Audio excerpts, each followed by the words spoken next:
Stand up comedian समय रैना के show India's got latent में भारतीय जनता पार्टी द्वारा सम्मानित इन्फ्लुएंसर बियर बाइसेप्स के अश्लील बयान ने बवाल मचा दिया है दोस्तों।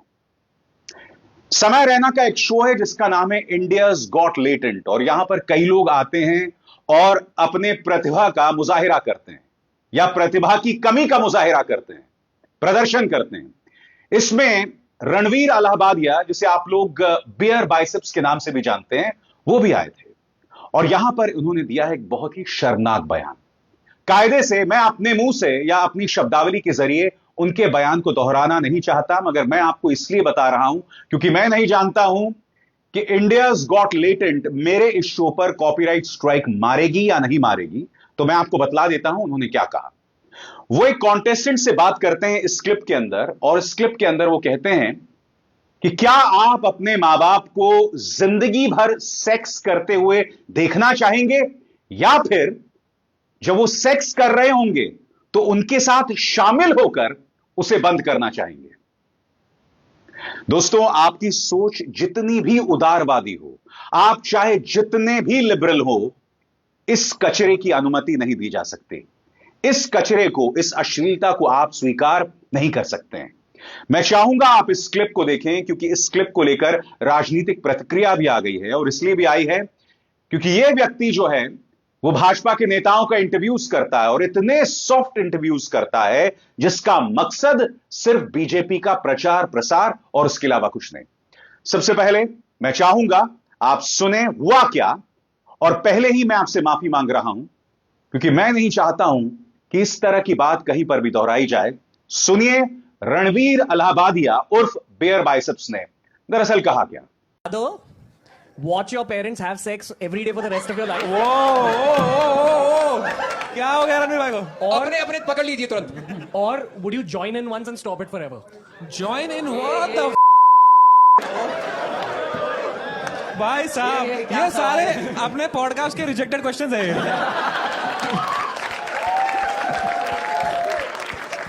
भाई माइंड ब्लोइंग आते हैं। बड़ा क्वेश्चन मेरे को भाई। लगता था वो तो एक्ट करता है ये वो। बोलना भाई। इसमें दो तीन चीजें सामने उभर कर आती हैं दोस्तों। आपने देखा होगा जैसे ही रणवीर अलाहाबादिया ये बात कहते हैं तो समय रैना हक्का बक्का हो जाते हैं। वो ये तक कहते हैं कि रणवीर, क्या आपके ये वो सवाल हैं जो आप अपने पॉडकास्ट में पूछना चाहते थे मगर नहीं पूछ पाए। यहां पर कई लोग उस भीड़ को भी गाली दे रहे हैं जो इस पर ताली बजा रही है।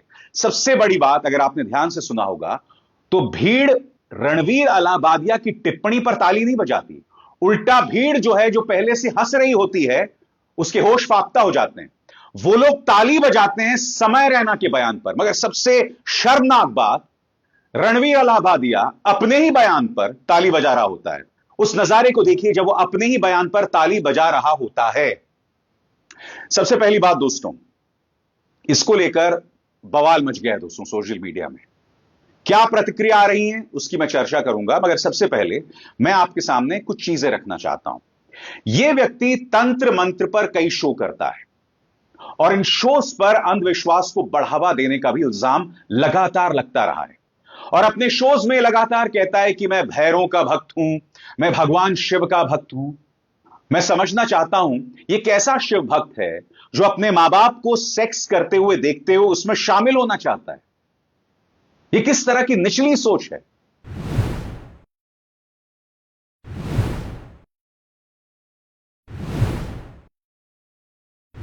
पॉडकास्ट पर वो टेलीकास्ट हो रहा है पूरे सोशल मीडिया पे, which is very offensive actually on social media.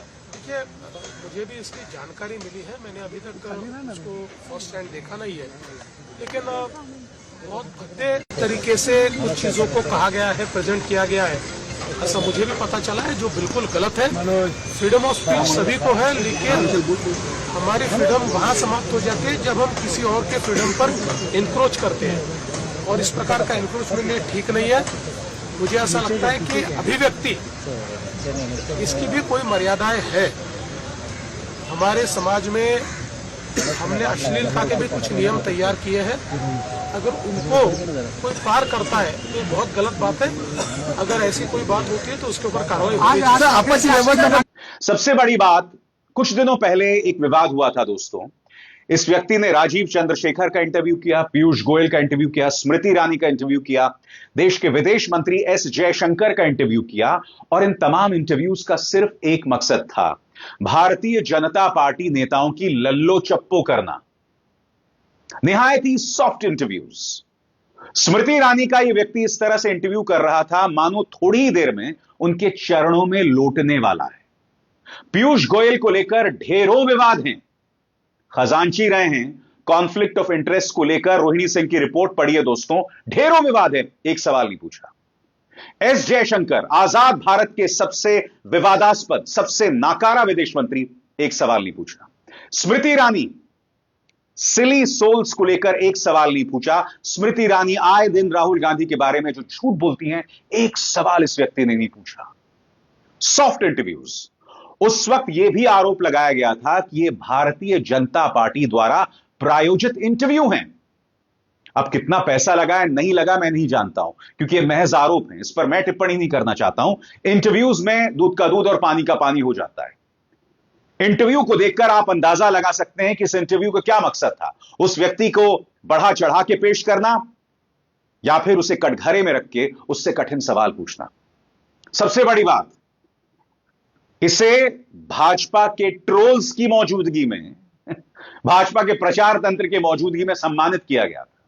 स्वयं प्रधानमंत्री ने सम्मानित किया था, और इस व्यक्ति ने प्रधानमंत्री नरेंद्र मोदी को अपना प्रेरणा तक बताया था कि आप तो हमारी नौकरी खा जाएंगे, आप इतने अच्छे इन्फ्लुएंसर हैं। सुनिए वो नजारा क्या हुआ था, किस तरह से इस व्यक्ति को स्वयं प्रधानमंत्री ने सम्मानित किया था। बधाई हो। तो आज भी कुछ फिटनेस का मंत्र देंगे लोगों को हैं? योगा करनी चाहिए, मेडिटेशन करनी चाहिए। तो फिर तो ये लोग कहेंगे कि मोदी जी की बात बता रहा है तो फिर कहेंगे तुम बीजेपी वाले हो गए हो। नहीं सर, मोदी जी शायद यूथ की बातें कर रहे हैं, तो पूरा यूथ ही मेडिटेशन कर रहा है। आप बस वही बात फिर से कह रहा हूं मैं। कभी मैं आपको पूरी तरह तो फॉलो कभी किया नहीं है। क्यों सर?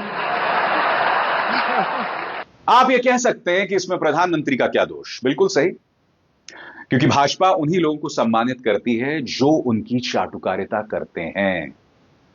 न्यूट्रल लोगों को भी ये लोग सम्मानित नहीं करते हैं दोस्तों। अगर आप भाजपा के प्रोपेगेंडा का हिस्सा हैं तो आपको सम्मानित किया जाएगा, अगर आप उनके प्रोपेगेंडा का हिस्सा नहीं है तो आपको अलहदा रखा जाएगा। और उससे भी बड़ी बात, अगर आप भारतीय जनता पार्टी के आलोचक हैं तो आपकी जान बद से बदतर कर दी जाएगी, आपकी जिंदगी बद से बदतर कर दी जाएगी। उसकी ढेरों मिसाल हैं। इनमें से एक कुणाल कामरा है जिनके खिलाफ न जाने कितने केसेस दर्ज हैं। वरुण ग्रोवर इस सत्ता की आलोचना अपने अंदाज में करते हैं, मगर आप जानते हैं कि कभी भी भारतीय जनता पार्टी उन्हें सम्मानित नहीं करती। सम्मानित किसे करती है, उनकी एक मिसाल आप देख चुके हैं। सबसे पहली बात दोस्तों, एक बात मैं स्पष्ट कर दूं, आपने कई स्टैंड अप कॉमिक्स को गाली देते हुए सुना होगा, और इनमें से कई स्टैंड अप कॉमिक्स मुझे बहुत पसंद भी हैं। मसलन अनुभव सिंह बस्सी, इनके शोज में अक्सर वो गाली गलौज करते हैं। उरूज अशफाक मेरी पसंदीदा स्टैंड अप कॉमिक हैं, वो भी गाली गलौज करती हैं। इसके अलावा कई और इन्फ्लुएंसर्स हैं जिन्हें मैं देखता हूं, मसलन भुवन बैम, कैरी मिनाटी, ये सब गाली गलौज का इस्तेमाल करते हैं। और मैं एक बात स्पष्ट कर दूं, अगर ये लोग गाली गलौज ना दें तब भी इनकी कॉमेडी उसी तरह से सटीक, उसी तरह से शार्प रहेगी। अब ये गाली गलौज क्यों करते हैं, ये खुद इसका जवाब दें। हालांकि ये लोग गाली गलौज करते हैं, इसका मतलब ये नहीं कि मैं उससे इन्फ्लुएंस हो जाऊंगा और मैं उससे प्रेरित होकर अपने कार्यक्रमों में गाली देना शुरू कर दूंगा। मुद्दा वो नहीं है, मुद्दा गाली गलौज का नहीं है। यहां पर जो मुद्दा है वो एक घटिया सोच का है, एक अश्लील सोच का है। और मैं आपको बतलाना चाहूंगा, इंडिया टुडे ने अपनी तरफ से एक लिस्ट जारी की थी देश के टॉप 10 इन्फ्लुएंसर्स। इसमें यह व्यक्ति रणवीर अलाहाबादिया भी था। इस लिस्ट में सबसे ऊपर ध्रुव राठी थे, उसके बाद रवीश कुमार भी थे, और इसी लिस्ट में रणवीर अलाहाबादिया यानी बेयर बाइसेप्स भी थे। वो बेयर बाइसेप्स जो खुद को भैरव भक्त बताता है, जो खुद को शिव भक्त बताता है, मगर फिर इस तरह के अश्लील बयान देता है। मैं फिर दोहरा दूं, अगर आप महज गालियां दे रहे हैं तो मैं आपको जज नहीं करने वाला हूं। मैं कई ऐसी फिल्में भी देखता हूं जो फूहड़ हैं, ठीक है, जिसकी कॉमेडी अश्लील भी हो सकती है, मगर उसका मतलब यह नहीं कि उसे देखने के बाद मैं उससे इंस्पायर्ड हो जाऊंगा। जैसे मैंने कहा, मैं कैरी मिनाटी को भी देखता हूं, भुवन बाम को भी देखता हूं, अनुभव बस्सी को देखता हूं, उरूज अशफाक को देखता हूं, इन तमाम लोगों को देखता हूं उनकी कॉमेडी के लिए। हां, एल्विश यादव को नहीं देखता हूं क्योंकि एल्विश यादव निहायत ही वाहियात शख्स है और अब तो उस पर कई अपराधों के आरोप हैं। चूंकि यह भारतीय जनता पार्टी के बेहद करीबी है, इसीलिए यह जेल में नहीं है। तो इस वाहियात आदमी की तो मैं बात ही नहीं करना चाहता हूं, क्योंकि इसके शोज में, क्योंकि मैंने एल्विश यादव का एक शो देखा था जिसके अंदर ये कई अश्लील बातें कर रहा था, महिलाओं के बारे में कई आपत्तिजनक बातें कर रहा था, इसलिए इसे देखने की मुझे हिम्मत नहीं हुई। और जैसे आपने देखा होगा कि व्यक्ति हिंसा का इस्तेमाल करता है, लोगों पर दबंगई दिखाता है, यह किस लिहाज से इन्फ्लुएंसर मैं भी नहीं जानता हूं। मगर हां, अगर आपकी कॉमेडी समाज में तनाव नहीं फैला रही है, अगर आपकी कॉमेडी समाज में दोहराव नहीं फैला रही है, तो मुझे आपकी कॉमेडी पर कोई आपत्ति नहीं है। बेशक आप उसमें अपशब्दों का इस्तेमाल करें, मगर रणवीर अलाहाबादिया ने इंडियाज गॉट लेटेंट में जिस शब्दावली का इस्तेमाल किया है, उसने तमाम हदों को पार कर दिया है। मैं फिर स्पष्ट कर दूं दोस्तों, यहां पर दोष समय रैना पर नहीं मढ़ा जा सकता। हां, समय रैना के बारे में आप यह कह सकते हैं कि आपको इस कार्यक्रम को प्रसारित नहीं करना चाहिए था, मगर वो हुआ और यह आपके सामने है। जैसे मैंने बताया दोस्तों, रणवीर अलाहाबादिया वो शख्स है जिसे भाजपा सम्मानित करती है, भाजपा का पसंदीदा मुंह बोला इन्फ्लुएंसर है, और स्वाभाविक सी बात है उसके इस अश्लील बयान पर कांग्रेस ने प्रहार किया है। कांग्रेस की प्रवक्ता सुप्रिया सुनेत, और उनका बयान आपके स्क्रीन पर। सुप्रिया कहती हैं, यह रचनात्मक नहीं है, यह भद्दा है और हम भद्दे व्यवहार को कूल बनाकर सामान्य नहीं कर सकते। इस बीमार सोच वाले कमेंट पर जोरदार तालियां बजी, यह हम सब के लिए चिंता की बात है।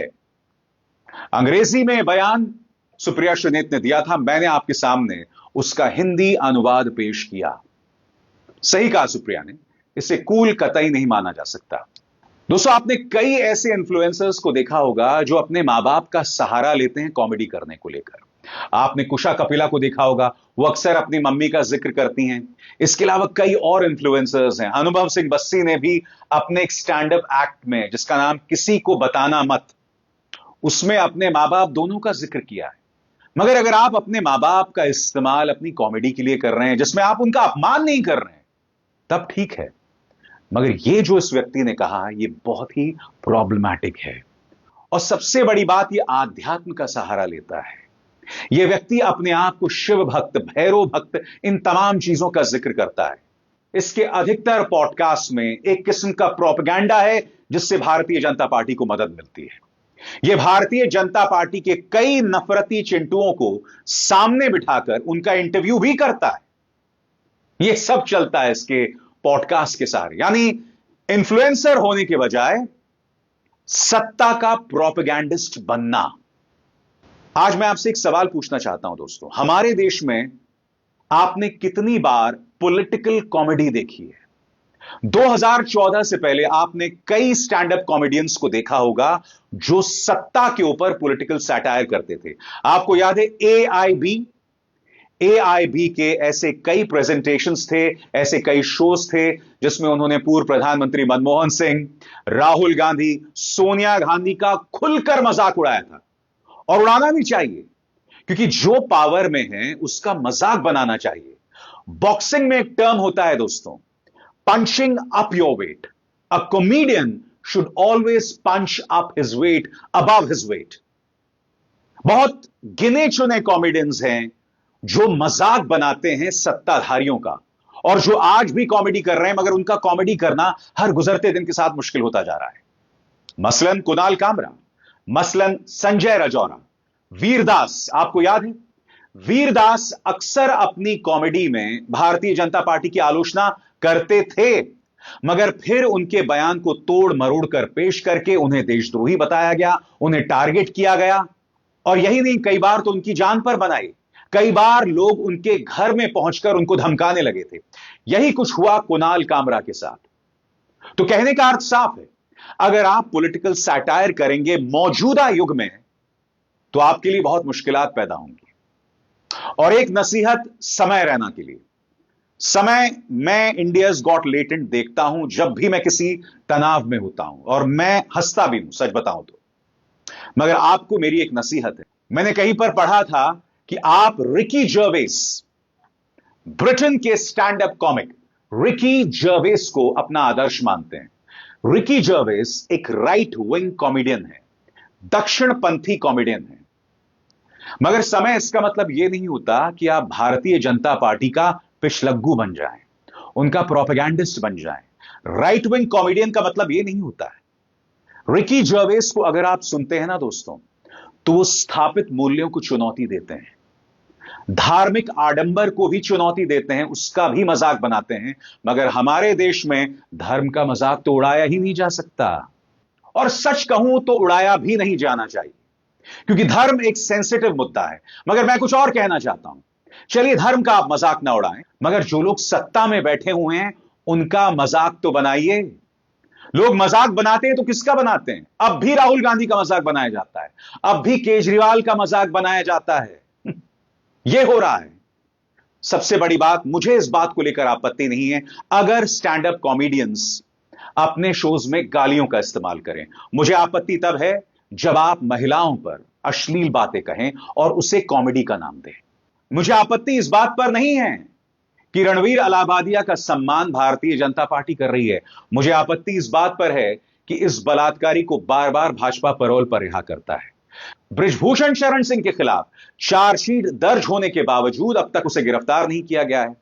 प्रज्वल रवन्ना, जिसके लाखों वीडियोज हैं या हजारों वीडियोज हैं औरतों के साथ दुष्कर्म करते हुए, और प्रधानमंत्री ये जानते थे, फिर भी उनके लिए वोट मांगा जाता है। राम रहीम के दरबार में भाजपा के नेता नतमस्तक होते हैं। मुझे आपत्ति इस बात पर है। गाली आपको देना है, आप दीजिए, आप अपनी भड़ास निकालिए, वो एक अलग मुद्दा है। वो आपकी कॉमेडी का हिस्सा हो सकता है, मगर जैसे मैंने बताया, चाहे भुवन बाम हो, चाहे कैरी मिनाटी हो, बस्सी हो, उरूज अशफाक हो, इन तमाम लोगों को मैं देखता हूं, मैं खुश भी होता हूं, मैं एंटरटेन भी होता हूं। मगर जैसे मैंने कहा, इनकी कॉमेडी को भी गालियों की जरूरत नहीं है, मगर वो देते हैं, ये उनका प्रॉब्लम है या उनका अधिकार है। प्रॉब्लम मुझे दोहरे मापदंड से है, जो अपने आप को भैरव भक्त बताते हैं, शिव भक्त बताते हैं, और फिर इस तरह की बातें, इस तरह की अश्लील बातें हमारे मां बाप के बारे में कहते हैं। क्या इस तरह के इन्फ्लुएंसर्स का समर्थन अब भी भाजपा करेगी? अब भी आप इन्हें मंच पर बुलाकर सम्मानित करेंगे? क्योंकि इकलौते नहीं है दोस्तों, याद कीजिएगा, मनोज मुंतशिर शुक्ला, एक जमाना था जब पूरा भाजपा प्रचार तंत्र, पूरी भारतीय जनता पार्टी इस व्यक्ति को अपने कंधे पर बिठाकर घुमा करती थी। फिर इसकी एक फिल्म आई आदि पुरुष, और इसके अंदर इसने हमारे भगवान हनुमान के लिए, श्री राम के लिए फूहड़ डायलॉग लिखे, टपोरी जैसे डायलॉग लिखे, और उसके लिए माफी भी नहीं मांगी। यह आदमी कुमार विश्वास अपने आप को राष्ट्रीय कवि कहता है। यह व्यक्ति सैफ अली खान के बच्चे पर प्रहार कर रहा था। सोनाक्षी सिन्हा, जिन्होंने जहीर इकबाल के साथ शादी की थी, अपनी मर्जी से उस पर प्रहार बोल रहा था। कुंभ में इतना बड़ा हादसा हो गया, उस पर एक शब्द नहीं कहा, मगर हां, जब मुख्यमंत्री आदित्यनाथ पर प्रहार किया जा रहा था, तब यह व्यक्ति उनके बचाव के लिए आ गया था। यह भी किसी इन्फ्लुएंसर से कम नहीं है। यह अव्वल दर्जे का अवसरवादी व्यक्ति, जिसे अगर आम आदमी पार्टी राज्यसभा का टिकट उसी वक्त दे देती, तभी आज अरविंद केजरीवाल के सत्ता से बाहर होने पर आंसू बहा रहा होता। ये हैं आपके सो कॉल्ड इन्फ्लुएंसर्स। आगाह रहिए इनसे।